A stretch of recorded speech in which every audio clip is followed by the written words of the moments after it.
Tensions between the United States and Iran, two nations with a complex and often fraught history, are once again reaching a boiling point, escalating to levels unseen in recent years. The world watches with bated breath, concerned about the potential ramifications under the Trump administration. His approach to foreign policy, particularly concerning Iran, has been markedly different from his predecessors. President Trump's withdrawal from the 2015 Iran nuclear deal, a landmark agreement designed to curb Iran's nuclear ambitions, set off a chain reaction, unraveling years of diplomatic efforts and international cooperation, bringing both nations closer to conflict. Military posturing and heightened rhetoric have become the norm, raising the specter of armed confrontation. The administration's maximum pressure campaign, a strategy aimed at isolating Iran economically and diplomatically, crippling sanctions that have severely impacted the Iranian economy and the lives of ordinary citizens, and military threats, including increased deployments of U.S. forces to the region, aims to force Iran into a tougher, permanent deal, one that addresses not only its nuclear program but also its ballistic missile development and regional activities. But Tehran has responded with defiance and escalation, refusing to bow to pressure and vowing to resist what it sees as American aggression.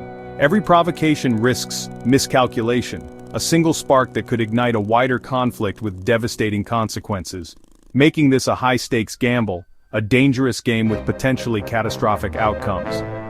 That could define Trump's legacy, shaping how he is remembered in the annals of history, as either a dealmaker who successfully renegotiated a better agreement, or the president who stumbled into another Middle Eastern war, a conflict with no clear end in sight. The outcome will shape not just Trump's presidency, but also the future of American foreign policy in the Middle East for decades to come, but the future stability of the entire region, determining whether it descends further into chaos or finds a path towards lasting peace. The U.S. has ramped up its military presence in a significant show of force. This buildup reflects a strategy aimed at maintaining stability and protecting American interests in a volatile region.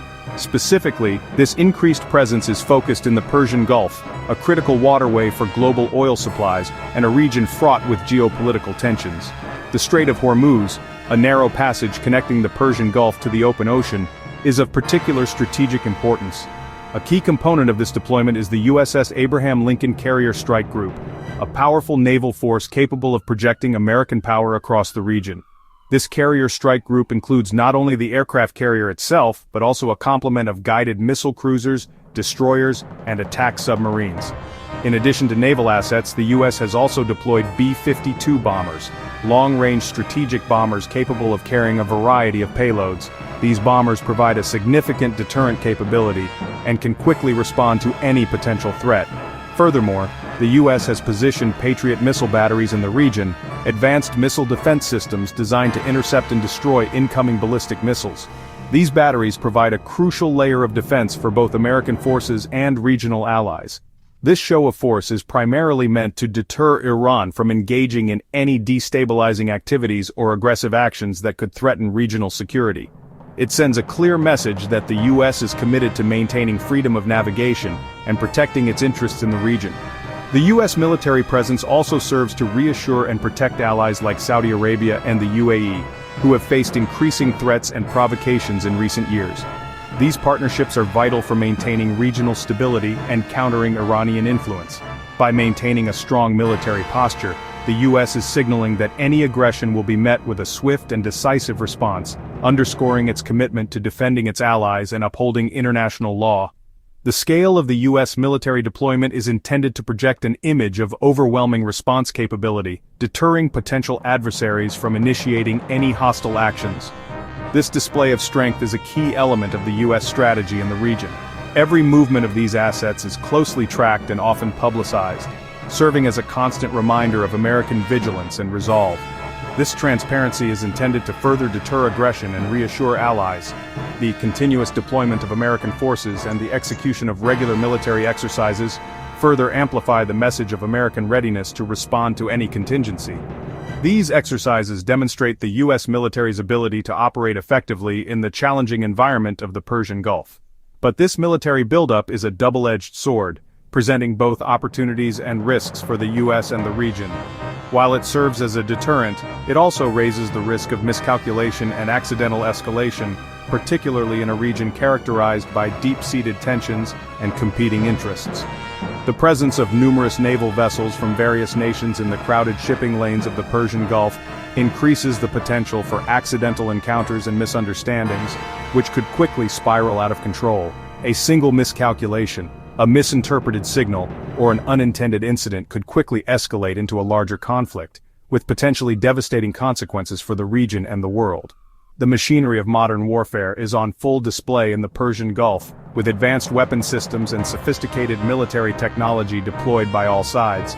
And so, amidst the powerful display of military might, is the fragility of peace, a constant reminder of the delicate balance that must be maintained to avoid a catastrophic conflict. Alongside military threats, the Trump administration keeps signaling a willingness to negotiate, insisting it wants a better deal, not war. The U.S. demands sweeping changes from Iran, but Tehran, burned by America's withdrawal from the last deal, refuses to talk under pressure. Both sides demand the other move first, creating a diplomatic stalemate. Intermediaries have tried to bridge the gap, but neither Washington nor Tehran is willing to cede ground. The door to diplomacy remains technically open, but neither side is stepping through.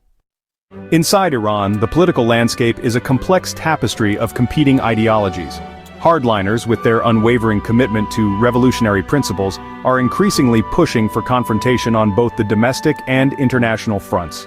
They see it as a necessary defense of the Islamic Republic's values and interests. Meanwhile, pragmatists within the government, once hopeful for a more open relationship with the West, find themselves significantly weakened. The bite of U.S. sanctions has severely hampered their ability to argue for moderation and diplomatic engagement. Their voices, advocating for a more balanced approach, are struggling to be heard amidst the rising tide of hardline rhetoric. The economic crisis gripping the nation, characterized by soaring inflation rates, widespread unemployment, and growing public anger, is further exacerbating these internal divisions. The declining living standards and lack of economic opportunity are fueling discontent among the population. This economic hardship has inadvertently empowered those who see unwavering defiance against external pressures as the only viable option. They argue that compromise is a sign of weakness and that resistance is the only path to preserving Iran's sovereignty and dignity. Internationally, Iran finds itself increasingly isolated on the global stage. Its relationships with key players are strained, and opportunities for collaboration are dwindling. Even traditional allies like Russia and China, while maintaining diplomatic ties, offer little in the way of practical economic or political support. They remain wary of triggering secondary U.S. sanctions, which could have significant repercussions for their own economies. European efforts to bypass U.S. sanctions and maintain trade relations with Iran have largely failed to produce tangible results, further isolating the country. This has resulted in Iran being effectively cut off from global markets, hindering its ability to import essential goods and export its products. The impact on the Iranian economy has been devastating. Iran's leaders are now confronted with a population increasingly weary of economic hardship and political restrictions. The desire for a better future is palpable among ordinary Iranians. Simultaneously, they face a determined superpower in the United States, which remains committed to squeezing them into submission through a policy of maximum pressure.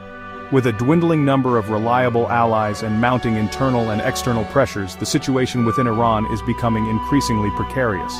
Consequently, Iran's actions on the international stage are becoming more unpredictable, raising concerns among global policymakers. The risk of desperate moves driven by a sense of desperation and a perceived lack of options continues to grow with each passing day. The confluence of internal dissent and relentless external pressure creates a volatile environment, making the future of Iran uncertain. Despite the saber-rattling, a U.S. ground invasion of Iran is not a real option.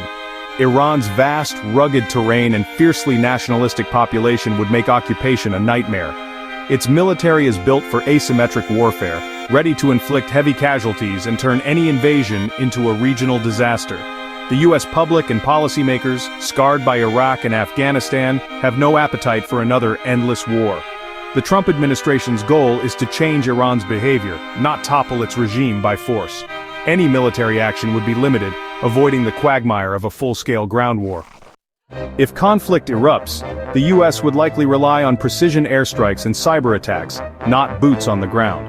Airstrikes could target Iran's nuclear sites, missile bases, and IRGC command centers, aiming to cripple capabilities without full-scale war. Cyber operations could disrupt Iran's infrastructure, military communications, or energy sector, offering deniability and control. These limited options align with the goal of pressuring Iran, not regime change. But even surgical strikes risk escalation.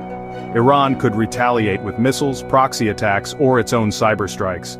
The challenge is to apply pressure without triggering a wider war. Every action risks crossing a line that can't be uncrossed. The Trump administration's gamble could yield a weaker, more compliant Iran and a major foreign policy win. Success would send a message to rivals like China and reassure allies in the region. But the risks are enormous. A limited strike could spiral into regional war, disrupt global oil supplies, and trigger cyber attacks on U.S. infrastructure.